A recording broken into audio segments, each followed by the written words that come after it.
Olá, sejam bem-vindos a mais uma edição do podcast Outras Conversas.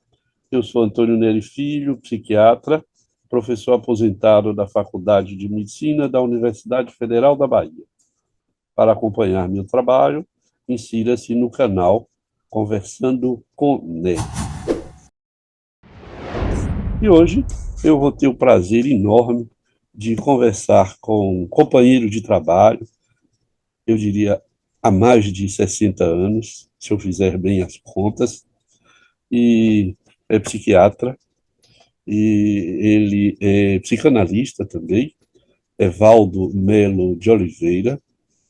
Ele é pernambucano, mas ele diz que ele é mesmo de Caruaru. Essa aqui é a questão.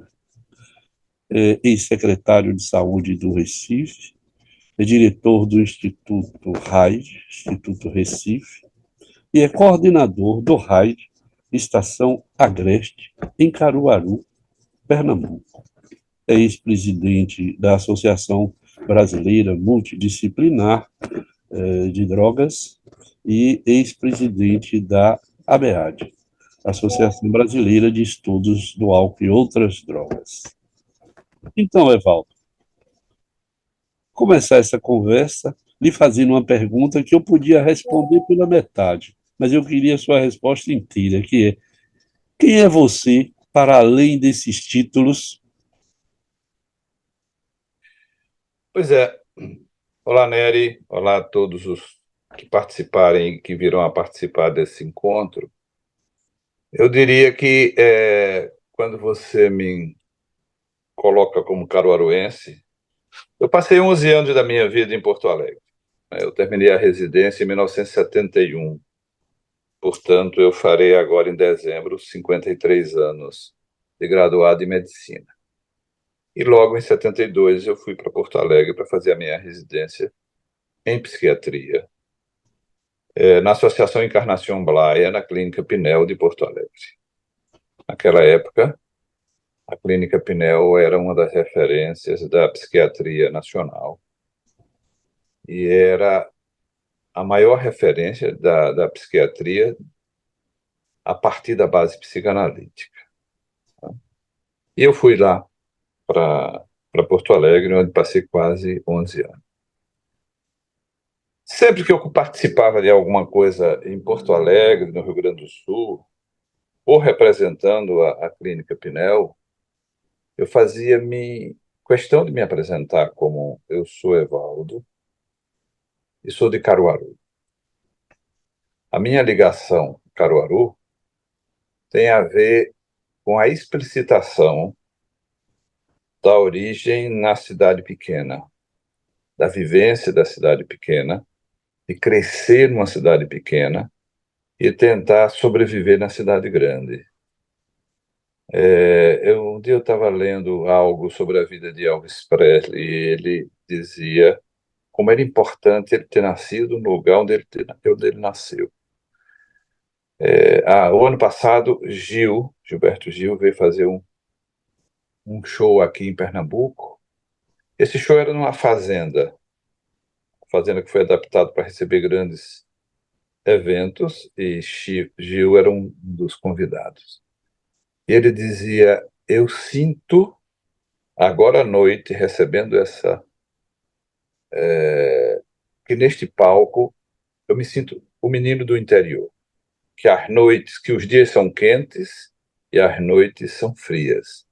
E ele ressaltava o frio de Garanhuns para se apresentar. Então, essa origem do interior foi, na verdade, o grande alicerce da minha história de vida.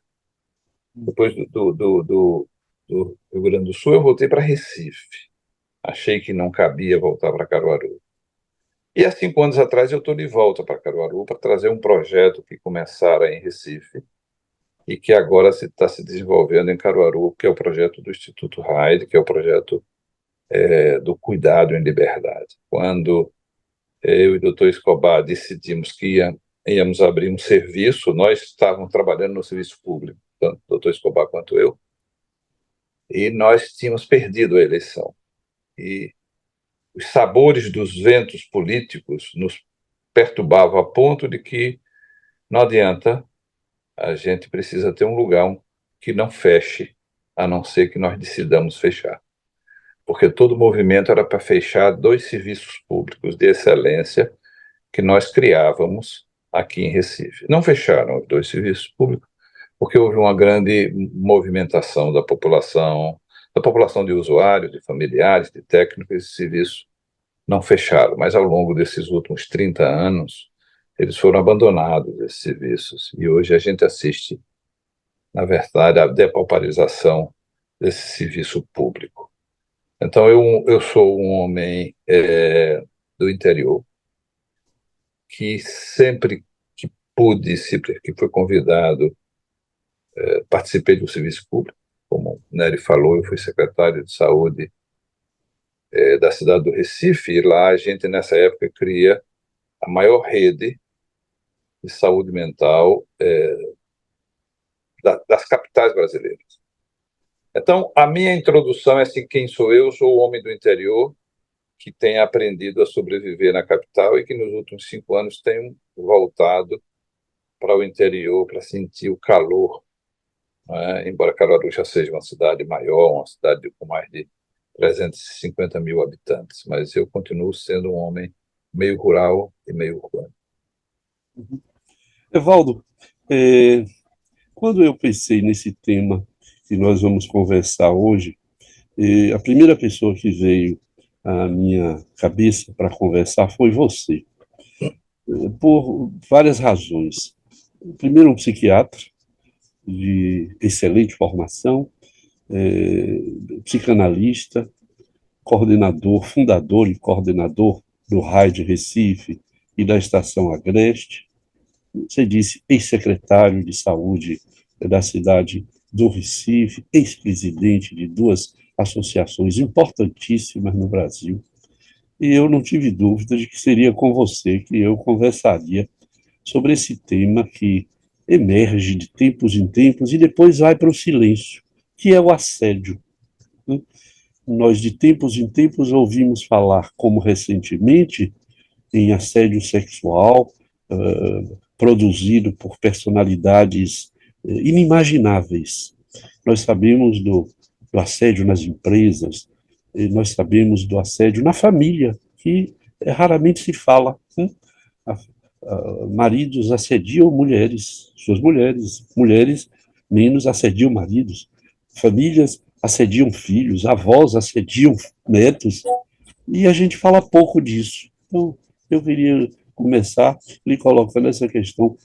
Por que falamos tão pouco de uma questão tão séria, tão grave, com consequências tão dramáticas para muitos, como o assédio?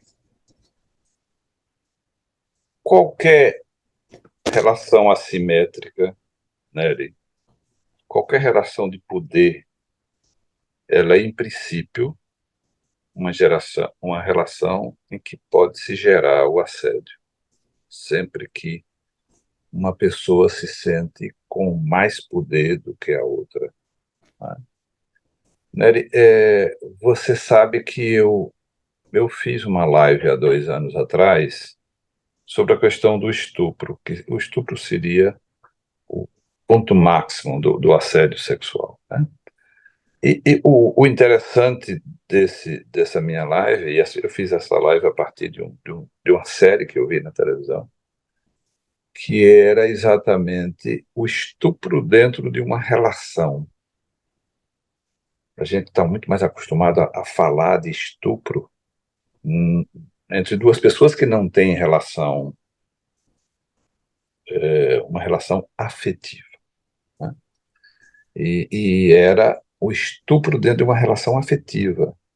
Era um cara que tinha uma namorada, uma amante, fora da relação conjugal, uma relação afetiva. Ele gostava dessa moça, mas ao mesmo tempo a série gira em torno disso, que se chama Anatomia de um Escândalo. Era ele era um parlamentar britânico, a história, e ela era uma assessora do parlamento. E o que se caracterizava como estupro era exatamente porque, na hora que eles estavam se beijando, ela não quis mais beijar. Ela não quis mais manter o contato afetivo e físico e dizia, não, eu não quero mais, eu não quero mais. E ele insistiu. Veja, eu estou trazendo essa questão do estupro na relação afetiva para dizer o assédio ele se disfarça muitas vezes, né, em algo que pareceria aceitável.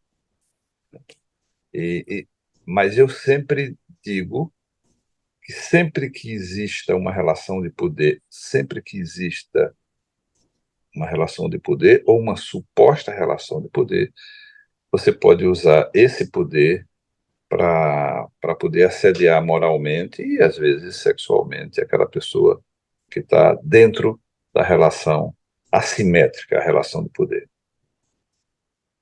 Mas o que seria esse assédio?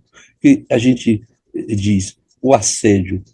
Para você, o que é que caracteriza o assédio?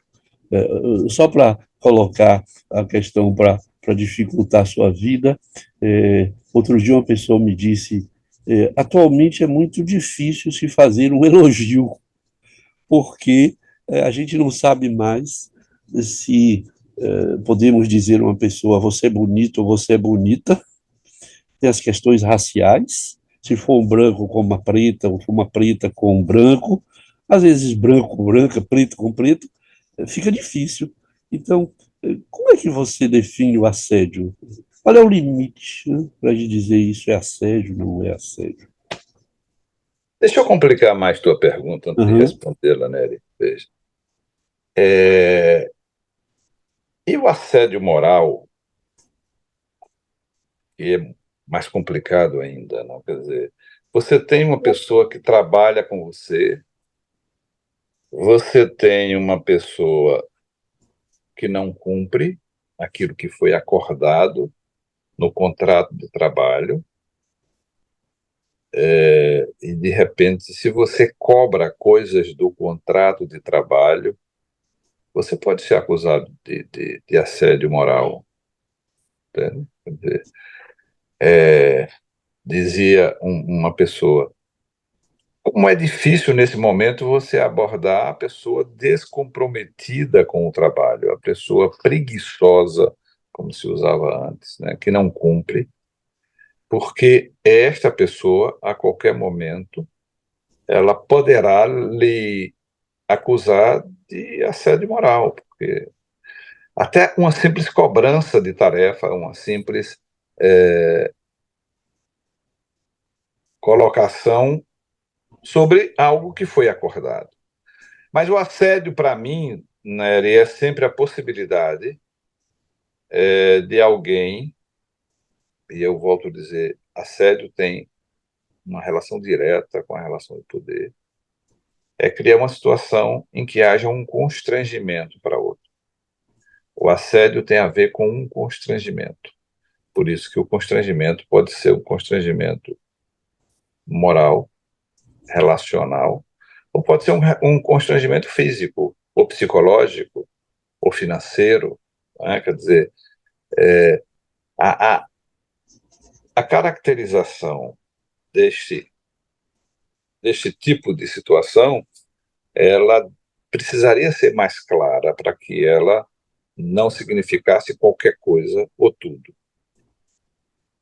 Então, quando você traz este significante constrangimento, então eu estava pensando aqui, quando alguém cobra a outra pessoa, isso que você acabou de trazer, algo que está no contrato, o que definiria a legalidade da cobrança, o assédio, seria o modo como a pessoa cobra, o que pode se cobrar com constrangimento ou pode se cobrar sem constrangimento. Então você coloca o constrangimento como uma pedra, eu diria, fundamental na compreensão do assédio? Sim, porque veja, aí a gente está falando da questão do conteúdo ou da forma, né? Quer dizer, seria menos o conteúdo e muito mais a forma. Hum. Né? Que a gente tem lido isso em todas as notícias sobre a questão do assédio, é que o chefe fala gritando, o chefe fala desqualificando, o chefe se dirige de uma maneira cruel para o seu subordinado, não é? E se complica mais ainda, Nery, porque como nós estamos falando de forma e não de conteúdo, e a forma vai ser recebida de forma diversa, dependendo das diferentes pessoas. Então, veja, o que é que seria, o que é que uma reclamação de um chefe poderia caracterizar como assédio? Meu chefe lá na residência, eu estou um pouco nostálgico hoje, mas o chefe da minha residência dizia assim: há coisas tão claras que qualquer pessoa pode ver, mesmo que não seja um técnico. E quando você vai nesse espectro, você vê coisas tão nebulosas que ficam diferentes versões sobre a mesma coisa. Então, veja, eu acho que um assédio, um chefe assediador, por exemplo, ele pode fazer de forma tão clara que fique evidente para todas as pessoas com as quais ele se relaciona de que aquilo é uma conduta inadequada.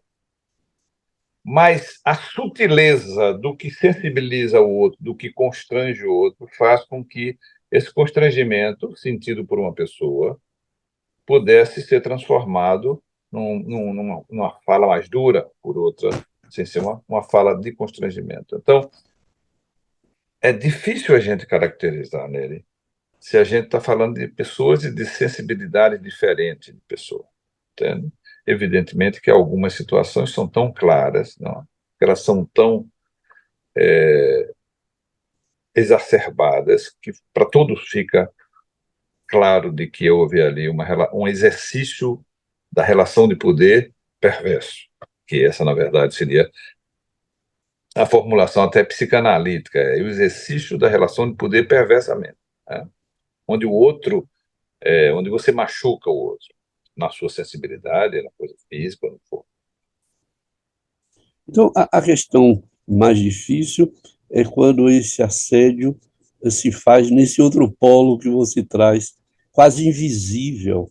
Quer dizer, o colega que invade o celular ou o computador do outro colega ou da colega, que lê, por exemplo, a ficha profissional de um colega e começa, digamos assim, a fazer sutis referências a, por exemplo, informações que possa haver nesse documento administrativo. Eu aqui estou pensando, por exemplo, nas fichas médicas, em que uma pessoa declara durante uma consulta médica numa empresa, por exemplo, de que ela tem tal ou qual conduta sexual, ou que ela tem tal ou qual doença, e é possível que alguém portador desse conhecimento passe a olhar para essa pessoa de tal modo que a constranja, que a faça sofrer,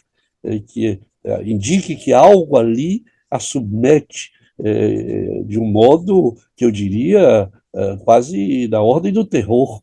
E eu tenho a colocar para você isso. Quer dizer, nós temos ouvido falar em assédios que aterrorizam o assediado e que às vezes levam o assediado à morte. Suicídio, por exemplo, em função de um assédio organizado de tal modo que esvazia o outro, né? Quer dizer, então é nesse sentido que eu fico pensando quanto é delicado, e por isso talvez a gente nem fale muito sobre o assédio, porque eu andei pensando no assédio familiar, né? Marido que assediou a sua mulher, quer dizer, alguém pode dizer, mas isso é possível? Né? Quer dizer, o marido assediar a mulher, quer dizer, criar situações de constrangimento, de sofrimento, negações, acusações. Para você, isso seria também assédio? Eu vou formular de outro modo. É possível, quer dizer, um marido assediar a sua mulher? Essa relação que as pessoas vão inventando termos novos para problemas antigos, e às vezes essa invenção ajuda, e às vezes não, nem tanto, né? Hoje se fala em relação tóxica, né? sim, Quando a gente quer se referir a uma relação onde há a predominância da pulsão de morte nela, né? Quer dizer, é evidente que há assédio, e há assédio que dura anos, uma relação tóxica entre marido e mulher. Mas veja, Nery, novamente em termo moderno, a gente tem lido, tem assistido, e a gente que é o chamado stalking, né? Quer dizer, que é a perseguição, é o assédio levado ao limite da perseguição. São descrições dramáticas de pessoas, e aí você pode ser uma pessoa, um ídolo da música, do cinema, das passarelas, e você tem uma pessoa que fica perseguindo. Stalking, na verdade, significaria perseguição, né? E aí você tem uma pessoa que recebe 40 e-mails por dia de uma outra, e que você vai na polícia, e que a pessoa muda do e-mail, continua perseguindo, e de repente aquela pessoa está saindo de casa, e quando olha para o outro lado da rua, o assediador está lá do outro lado da rua, e persegue. E alguns, a gente teve agora uma outra série que fez muito sucesso, que é o Bebê Rena, que trata exatamente do stalking, do assédio levado a uma potência insuportável da perseguição. Então a gente tem a perseguição, né? Eu me lembro, não chamava desse jeito, mas há 30 anos eu tive uma paciente que começou. Porque tu começaste falando da captura do outro da sua história, seja através de um prontuário médico, o outro captura a sua história e fica usando aquela sua história para os fins que ele imagina. Eu tive na minha vida uma paciente que passou assim, no mínimo 6 meses, tentando, ela se apresentando em todos os locais onde eu ia aparecer. Se eu ia para uma festa, se eu ia para um restaurante, ela terminava sabendo e aparecia lá. Foi no colégio do meu filho, essa era uma paciente de consultório, terminou indo no RAID, lá no meu espaço de trabalho, no outro espaço de trabalho que não era o dela, e eu passei 6 meses nessa situação, que é a situação do assédio. Ela chegou a comprar um presente que eu usaria quando chegou no meu aniversário, como eu não recebi, ela deixou na portaria do meu consultório.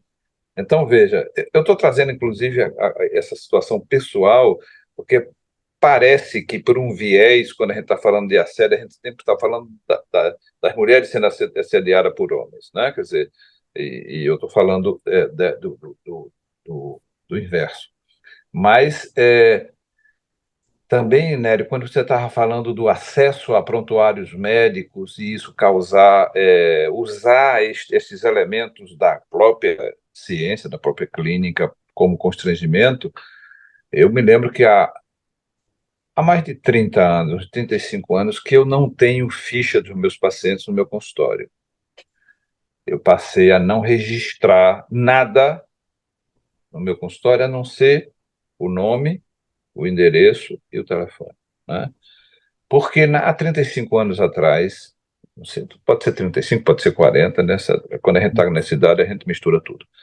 Mas um possível candidato a presidente dos Estados Unidos não pôde ser candidato porque foi invadido o consultório do psiquiatra dele, e que foi identificado que ele tinha depressão e alguns elementos da depressão dele, e isso inviabilizou, inclusive, a candidatura dele às primárias para concorrer a concorrer para o presidente dos Estados Unidos. Então, desde essa época, eu não faço nenhum registro dos meus pacientes. Meus pacientes têm a garantia de que tudo que eles me contaram, né, ou permanecerão na minha cabeça enquanto eu tiver a cabeça para guardar tudo, ou então morrerão comigo quando eu me for. Então, é possível o uso de informações privilegiadas, e o assédio se dá o assédio pode até se transformar em chantagem, esse assédio também, uma outra proporção. Então, é claro, Nery, você tem razão, você pode usar elementos de que você confidencializou, e aí a gente pode ver, hoje ninguém é mais, não tem nada mais escondido, sua conta do banco é compartilhada com os outros bancos, sua conta do banco é compartilhada no Instagram, você entra e de repente se interessa por um determinado tipo de assunto, você começa a receber milhares de coisas sobre aquele assunto, não é? Você, de outros locais que você não entrou, que você não conhece, que teoricamente não lhe conhecia. Então, essa sensação da não ter sigilo e não ter segredo, ela pode se alicerçar um projeto de assédio, sem dúvida. Então, nesse sentido, essas invasões que a gente tem nos nossos telefones, por robôs, né, oferecendo serviço, seria um assédio? Eu não tenho a menor dúvida. Eu não tenho a menor dúvida.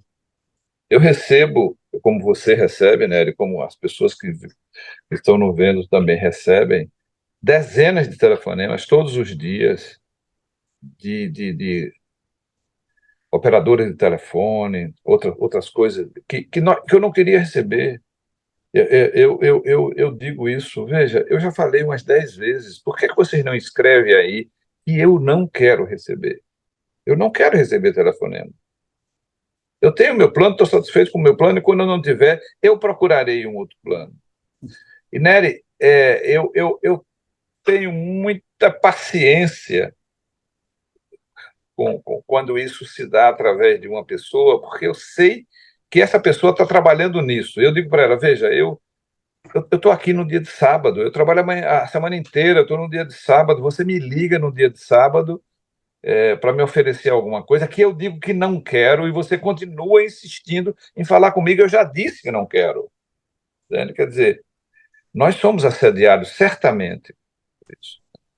Eu tenho cuidado porque é a profissão dela, é o trabalho dela. Não, eu não estou xingando o dono da operadora, eu estou xingando uma pessoa contratada por um ou por dois salários para poder ligar para minha casa.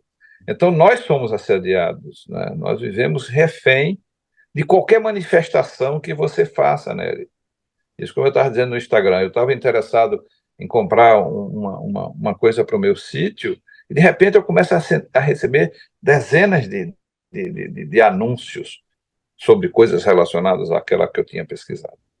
Ô, Evaldo, então, é interessante que o assédio vai desde um pequeno incômodo até uma situação que pode produzir o suicídio do assediado. Quer dizer, como se o assédio fosse uma coisa muito complexa e que varia de uma dimensão que eu chamaria mínima, sem dizer qual é esse mínimo, a uma situação máxima, que seria a morte do perseguido, do assediado. Agora, uma questão que me passa pela cabeça é o seguinte: o assediador, esta mulher que lhe assediou, por exemplo, é sempre uma pessoa doente? Podemos falar num transtorno para uma situação desse tipo? E aí eu já vou colocar outra questão para você. O assediado que sofre a tal ponto de se suicidar é também uma pessoa doente? Podemos falar de doença de assediados e assediadores?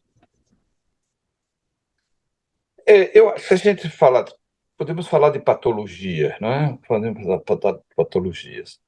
Eu acho que sim. Eu acho que se a pessoa chega a ponto de cometer suicídio por uma situação de assédio mesmo que sistemático, essa pessoa tem uma fragilidade que talvez ela mesma não soubesse, mas é uma fragilidade que esta pessoa tinha.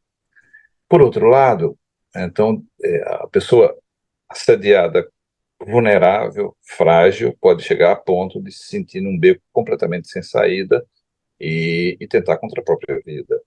Evidentemente que se a gente fizer uma anatomia dessa situação, a gente descobrirá de que esta fragilidade da pessoa que terminou por se matar não se dava só, não começou com essa situação de assédio. E a outra situação extrema do assediador é a questão do comportamento psicopático, do comportamento antissocial, que seria o outro extremo. Porque a vivência de assédio que eu tive, para mim, é diferente. Para mim, se tratava de uma paciente psicótica, né, que fez uma fantasia, transformou essa fantasia num delírio, e ela vivia um delírio de que, por exemplo, essa paciente disse: eu tinha certeza, eu tinha certeza que você ia me responder sem dizer nada, que estava também apaixonada por mim. E aí eu perguntava por quê, e ela disse: não.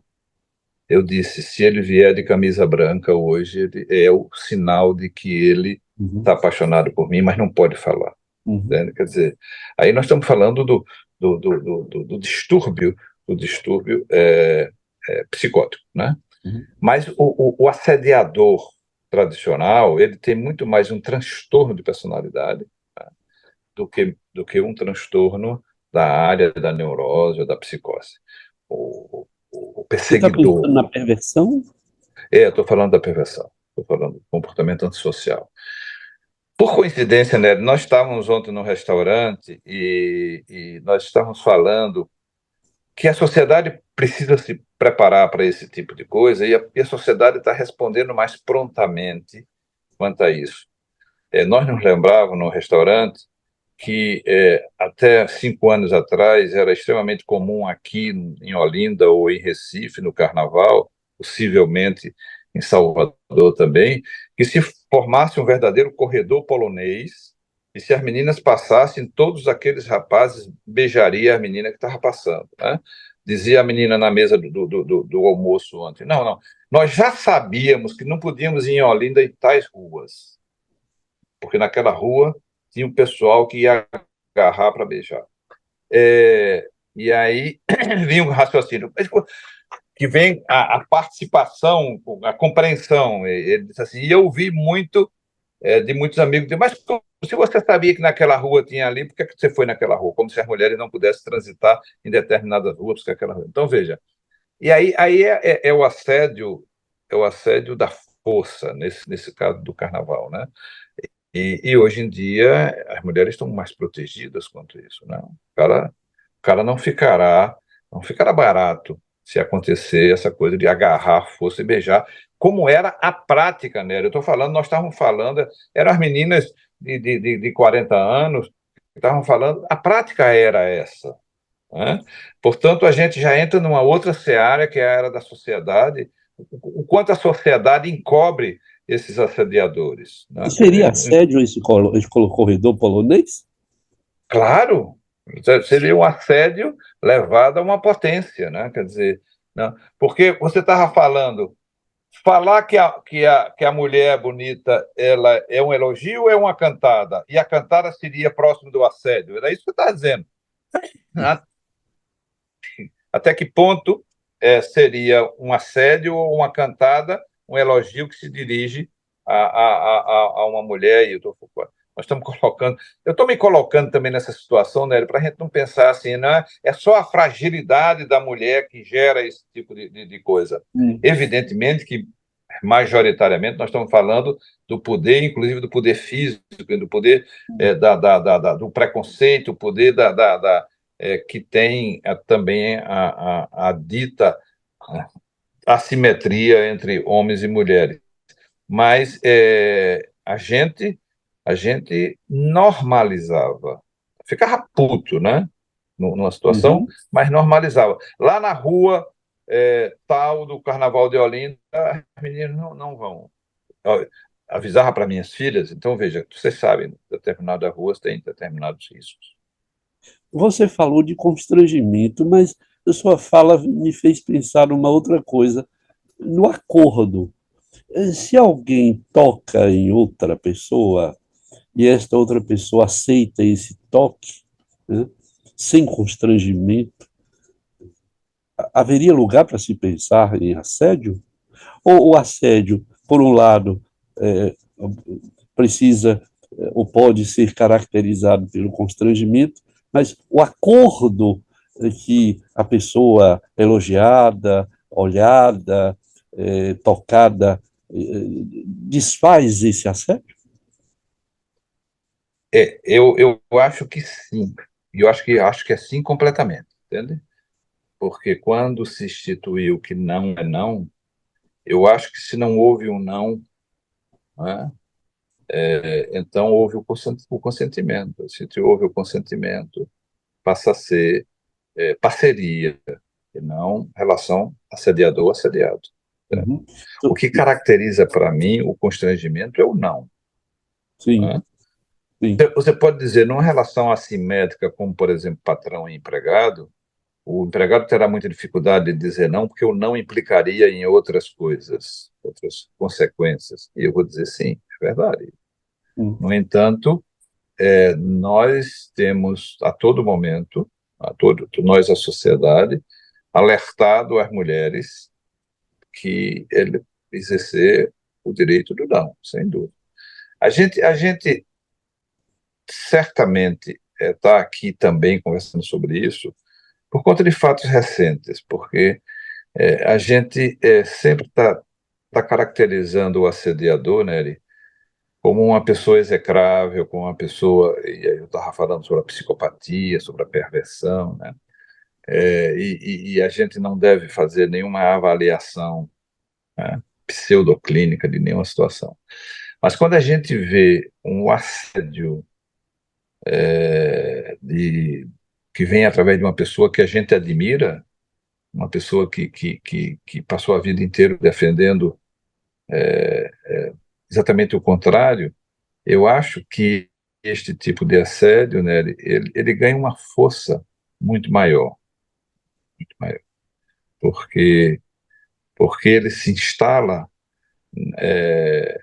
numa relação com alguém que passou exatamente a vida defendendo a proteção daquele que era mais fraco, que era mais frágil. Tá? E aí, quando ele usa esse poder para atacar os mais fracos que estão ao seu redor, né, aí a gente diz assim, é possível essa incoerência de que um lado cuide do mais fraco e o outro ataque o mais fraco? E aí vem o conflito humano, né, Nery? Eu estou cada vez mais convencido, com essa conversa nossa, que nós precisamos conversar mais sobre o assédio, porque parece uma coisa topológica. Pode ser, pode não ser assédio, mas a mesma coisa, pode ser, depende do constrangimento. Se houver um acordo, não é constrangimento. Aí eu fico pensando, numa empresa, o servidor ou a servidora, o funcionário, não consegue encarar um patrão assediador ou um colega assediador.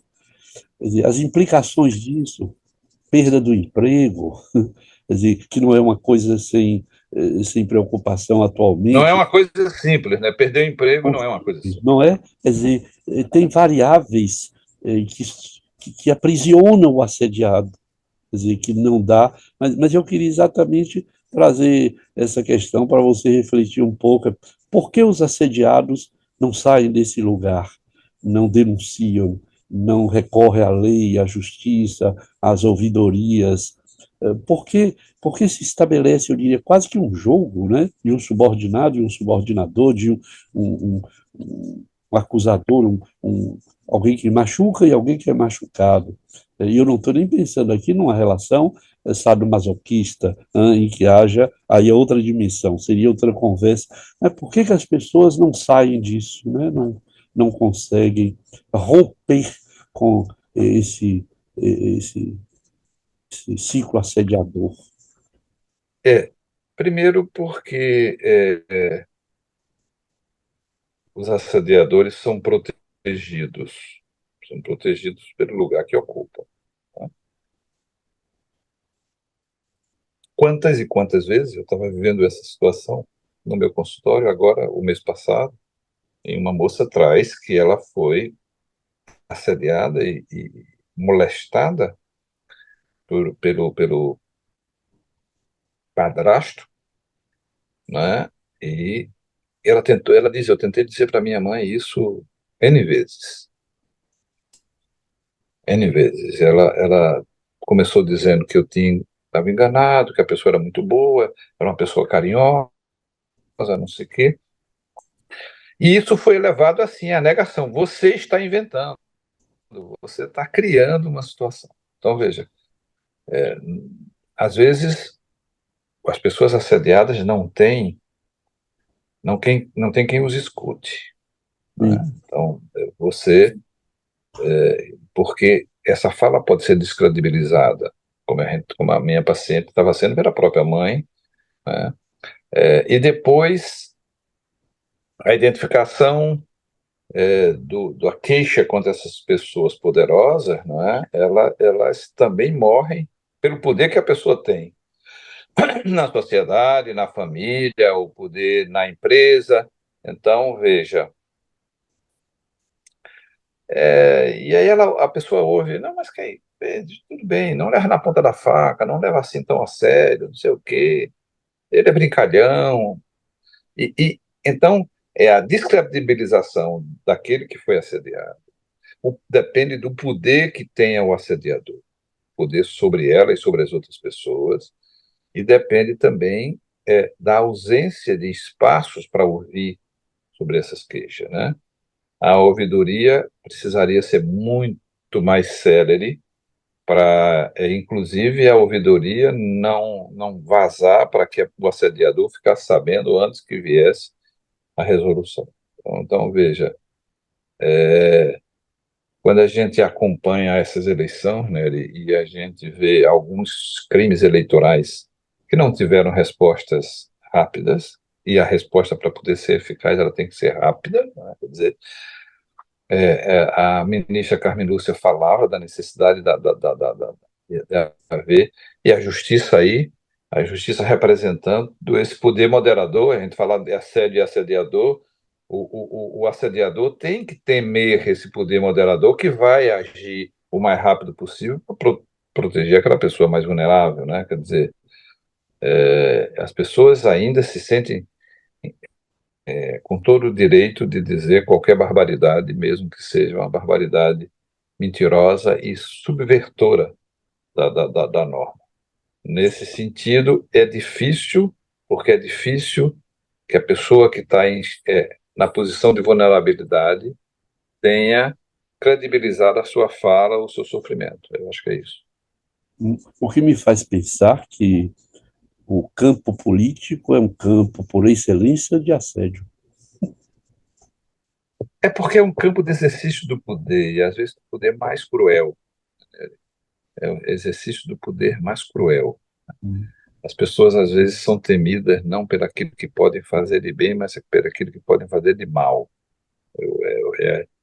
As pessoas respeitam pelo aquilo que a pessoa pode fazer de mal. E nesse sentido, o espaço político ele é muito propício a isso. Você tem razão quando começa, e eu acho que é por aí que a gente pode terminar também. Eu acho que você, de modo muito preciso e precioso, diz: o assédio se faz no espaço da desigualdade de poder, né? Fora daí, e eu penso que no campo político a desigualdade impera a todo o tempo, né? O patrão tem um poder absolutamente extraordinário. Estou chamando aqui de patrão entre aspas, né? O governador sobre os seus governados, o vereador sobre os seus auxiliares, enfim, o secretário sobre os seus auxiliares também. Então, eu tenho a impressão que, Evaldo, nós precisaríamos conversar mais sobre esse fenômeno que é tão visível em determinadas circunstâncias, mas é tão inviabilizado no geral, porque a gente não fala muito dele. Estamos caminhando para concluir essa conversa nossa, mas eu estava pensando aqui, por exemplo, nesses jovens jogadores de futebol que saem numa rapidez extraordinária de uma situação de pobreza, de anonimato, de ausência completa de poder, e de repente você vê essas pessoas assediarem sexualmente, como houve na Itália, como houve na Espanha, como há no Brasil.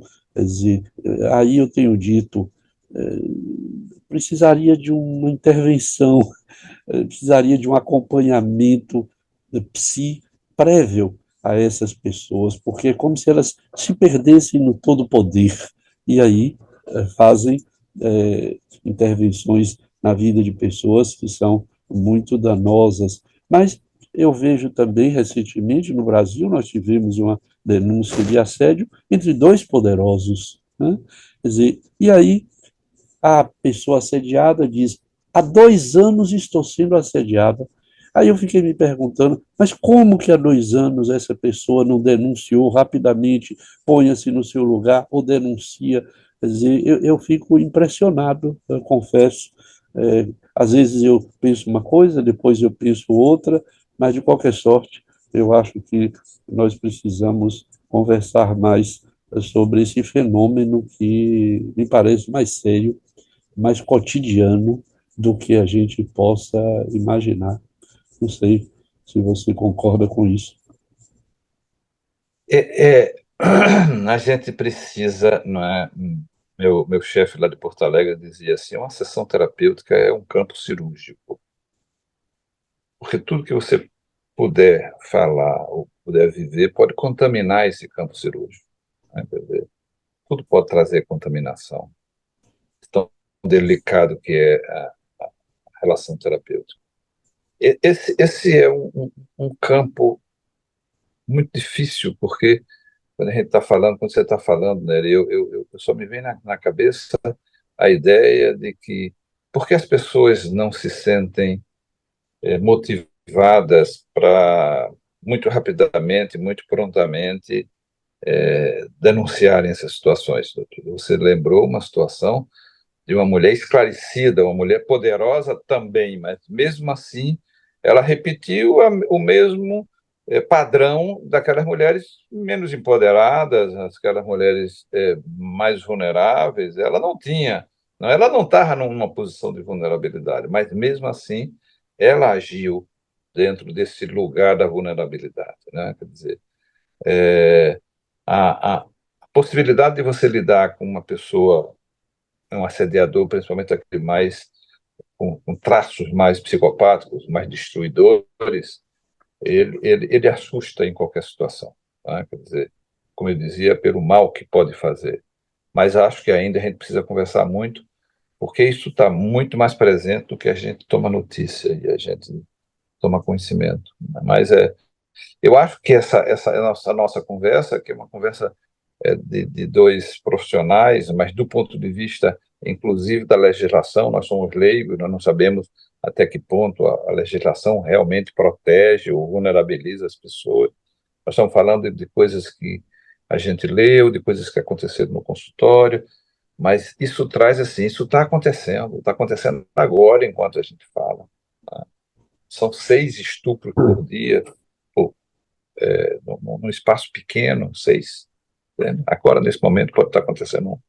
Então, neste sentido, porque eu quero sempre trazer, quando eu falo sobre isso, também a dificuldade que tem de você se defender da pecha de abusador, não é? De assediador, porque tem sido usado, não é, esta situação de proteção exatamente ao contrário. Evidentemente, eu deixei para falar no final, porque o percentual ainda é muito pequeno de situações de assédio que são investigadas e que são caracterizadas como não assédio. O assédio era o contrário, né? Quer dizer, eu sei que tem uma figura no direito que se chama litigância de má-fé, quando você está acusando, está levantando coisas só para protelar as coisas. Mas veja, tem o outro lado também, né? Quer dizer, você pode ser vítima também de uma denúncia de assédio quando você, de fato, não assediou. E aí é muito mais difícil também você provar que essa é uma coisa verdadeira.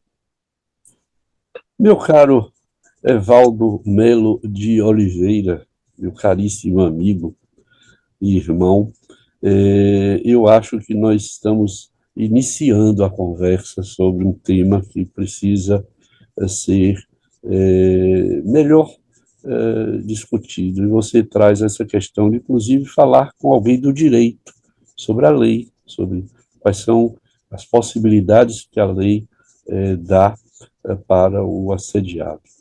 Agora, Evaldo, como sempre, eu termino minha conversa lendo uma poesia e de vez em quando eu consigo achar uma poesia que cabe na conversa. Eu não sei se essa poesia que eu vou ler para você aqui agora, eu vou lhe oferecer em agradecimento a essa conversa, cabe na nossa conversa, porque foi você que me deu essa poesia no Instituto Haid. Você, não sei se você lê, não dá talvez, né?